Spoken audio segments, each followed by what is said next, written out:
Today our concept is finding the percentage of a quantity. Now let's do a question. Find 10% of 200. Now how we will do it? 10% means 10 divided by 100 because percentage is 1 divided by 100. So we will convert 10% as 10 divided by 100 or 10 by 100. Of means multiply. 10 by 100 multiply by 200, and when we will solve this we get 20. Now question number 2, 15% of 40. 15% means 15 divided by 100. Remember this percentage sign mean 1 by 100. Of multiply 40. Now when we will solve this we get 6. 25% of 8. 25% means 25 divided by 100 multiply by 8. When we will solve this we get 2.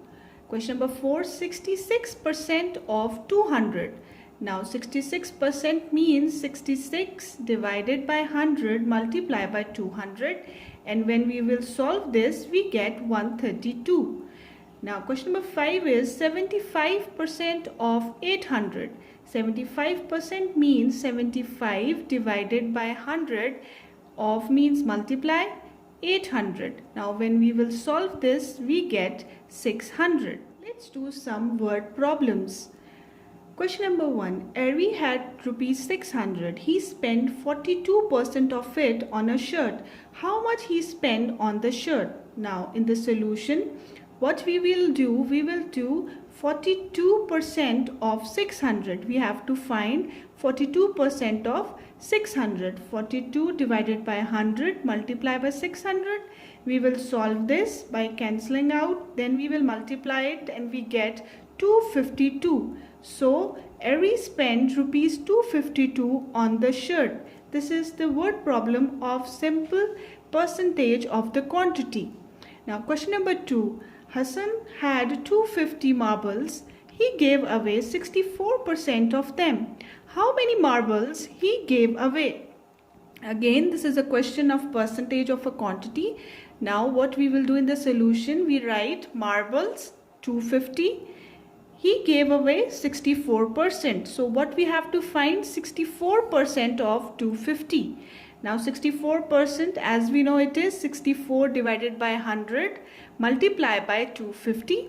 We will solve this, we cancel this, and we get 160 marbles. Question number 3 states, Mr. Tariq bought a sofa set at a discount of 15%.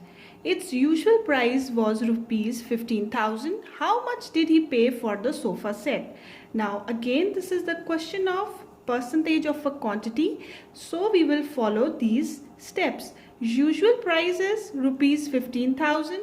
Discount is 15%. So what we have to find is the discount price. It is 15% of 15,000. We will solve it. 15 by 100 multiply by 15,000. We will solve it and we get 2250.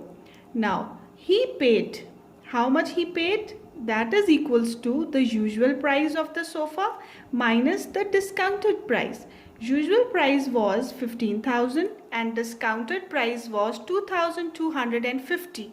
Now when we will subtract it, we get 12,750. Now the question is, Mr. Walid deposited rupees 14,800 in a bank. The bank paid 2% interest per year. How much money did he have in the bank after 1 year? Now the question is again of percentage of a quantity. Now how we will solve it? Money deposited rupees 14,800. The interest is 2%. 2% of 14,800. How we will solve it? 2% means 2 by 100. Of is multiply 14,800. Now we will solve this and we get rupees 296.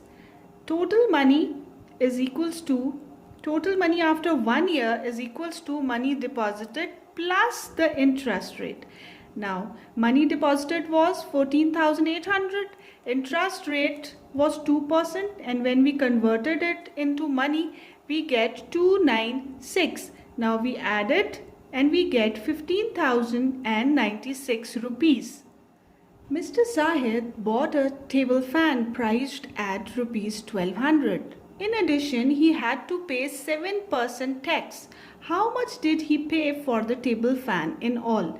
Now again, you can see a percentage here, so we will have to find the percentage of the quantity. Price of the table fan is rupees 1200 and tax is 7% of 1200. Now how we will find it? 7% of 1200 means 7 by 100 into 1200. We will solve it and we get rupees 84. Now total price for the table fan is the price plus the tax. The price was 1200 and the tax we have calculated, it is 84. 7% of 1200 is 84. Now when we will add it, we get 1284. It is the total payment that Mr. Zahid has paid for the table fan in all, the price plus the tax, and we calculated it in this way. 460 candidates were seated for a test. 25% of them failed the test. How many passed the test? Now total candidates is equals to 460. Students that failed is 25%. Now we have to find the number of students who failed. How we will find it? 25% of 460, it means 25 by 100 multiply by 460. Now we will solve it and we get 115. 115 are the students out of 460 who have failed the exams. Now how many students passed the exam? That is total minus failed. Total is 460. Failed, we calculated 115 and we get 345 as the number of students who passed the exam. Now this is the whole concept of finding the percentage of a quantity, and step by step we have done so many questions in order to clear the concept. Hope you have understood each and everything and you will practice for better learning. Thank you.